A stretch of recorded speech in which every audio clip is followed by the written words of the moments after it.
Untuk menekan penyebaran COVID-19, pemerintah menetapkan peraturan PPKM di beberapa wilayah di Indonesia.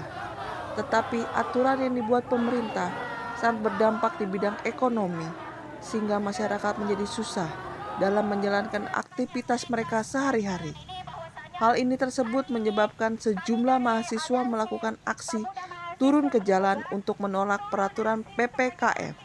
Dan Ketua Tim Pembela Ulama dan Aktivis, Egy Sujana, angkat bicara terkait peraturan PPKM. PPKM itu kan pemberlakuan pembatasan kegiatan masyarakat. Sekarang sudah jadi bahan lelucon, lucu-lucuan.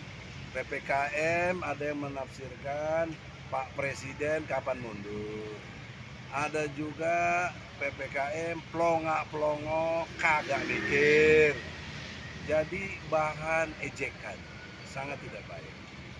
Nah, yang kedua, secara substansi PPKM itu menyimpang dari istilah PPKM itu sendiri. Di mana penyimpangannya? Di kata pembatasan. Harusnya betul-betul pembatasan, bukan pelarangan. Yang kita lihat sekarang pelarangan. Pedagang-pedagang dilarang dagang. Kan persoalannya bukan di dagangnya, tapi kerumunannya. Kenapa kerumunannya? Kemudian yang disikat pedagangnya, barangnya diangkut, tukang kopi, tukang bakso, bahkan ada yang dipukul juga. Kemudian ada yang didenda sampai 5 juta padahal jual bubur. Bagaimana sehari aja dia? Jangankan sehari, sebulan juga belum tentu dapat 5 juta. Dia punya profit. Kok tega begitu? Apa salah rakyat kepada pemerintah ini? Ya, jadi saya kritik keras karena kekeliruan dalam mendefinisikan. Kalau dalam konteks penerapannya itu pembatasan, kita oke. Seperti kritikal dan esensial, itu namanya pembatasan, boleh. Ini sekarang saya lihat kantor hukum aja, kantor advokat banyak digeledah. Ya, itu udah nggak benar, sangat tidak benar. Satpol PP udah belagunya luar biasa. Nah, di DKI saya kritik kepada Anies, tolong tegur itu Satpol PP itu. Ya, nggak boleh begitu. Nanti kalau rakyat berontak marah baru tahu, susah nanti. Kasihan rakyat itu. Dia mau kasih makan apa anak istrinya? Ya, bahkan istrinya juga udah kerja jadi tukang ini, tukang itu, nggak bisa juga. Kalau mau lockdown atau betul-betul PPKM, kasih makan dong. Cek Sunda mah paraban. Kalau ayam itu dikandangin kan di paraban, dikasih makan. Ya, ini nggak dikasih makan, di lockdown, diatur-atur, dipentungin, didenda lagi. Ini apa kemanusiaan yang adil dan beradab? Sila kedua Pancasila itu kemana? Karena itu saya kritik keras ini, karena ini suara hati nurani rakyat. Karena rakyat juga banyak yang tidak di-cover, berani rakyat sekarang belum pada berani kok.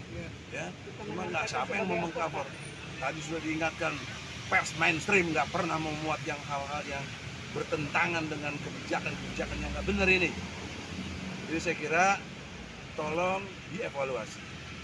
Karena menurut Muldoko hanya berkemampuan 30% PPKM itu, Jawa dan Bali. Saya juga bisa bikin lelucon, saya orang Sunda, saya nggak kena PPKM karena Jawa dan Bali. Ini nggak kena Riau, saya nggak kena, saya Betawi. Iya, ya, jadi ngaco. Oleh karena itu, sudi kiranya evaluasi dengan baik, betul-betul kata pembatasan itu yang diberlakukan, bukan pelarangan.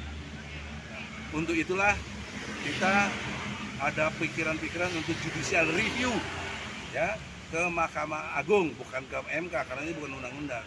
Ya, ini peraturan presiden atau apalah yang sebenarnya juga nggak ada dasar hukumnya yang kita pahami. Jadi oleh karena itulah PPKM harusnya dihentikan. Ya, jangan lagi diperpanjang. Sri Mulyani juga jadi ngikut-ngikut ngaturin begini. Siapa sih dulu Doni, sekarang Luhut, sekarang yang ngatur lagi Sri Mulyani. Jadi terpuguh rakyatnya dibikin oleh rejim ini. Jadi karena itu logika berikutnya saya berharap otak bener, akal bener, jangan blow on, jangan on untuk ngatur bangsa ini. insya Allah Indonesia lebih baik.